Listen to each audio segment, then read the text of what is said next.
Stop scrolling. Tara, solve natin tong passport exam problem. Yeah, let's have the next question. So, merong square field, 2,261 yards each. Okay? Each side. 1,898 yards from one corner and 1,009 yards from the adjacent corner. So, paano yun? Ito na siguro yun. Draw natin dyan. Draw natin dito. Ayan. So, 1,898 yards. This is 1,009 yards. Okay? Okay. Now, anong susunod na condition? Okay, offered to purchase a triangular portion of this field. May triangular portion daw dito. Wherein, a fence should be erected so in a straight line. So may fence na straight line tapos ano pa? From one side to another side.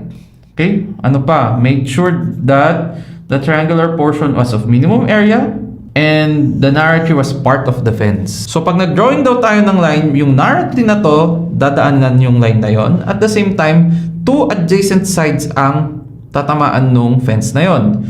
So more likely kailangan i-update ng konti yung figure na to. Yan. So ang mas accurate na itsura ng figure is ito. So mag-drawing tayo ng isang fence. So it will look like most likely ganyan. Okay?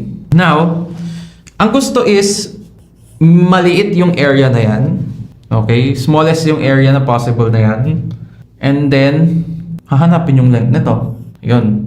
Now, to make sure na minimum yung area kasi nito, to make sure that this area is minimum, no? When we try to drop perpendiculars from that point into the sides, okay?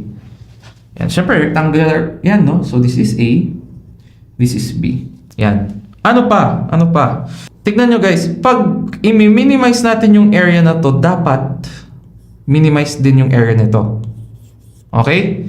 Hopefully nakuha nyo yun, no? Yan. So, which means that if we drop perpendiculars here, dapat this portion tsaka this portion will be bisected also. So, ito B, ito din A. Yan. Bisected sila. Which means, pag titignan mo mabuti ito, ano ang mangyayari? Ang tawag na dito, kasi, di ba, yun nga, na-bisect, no? Nahati sa tigdadalawang lines or segments, no?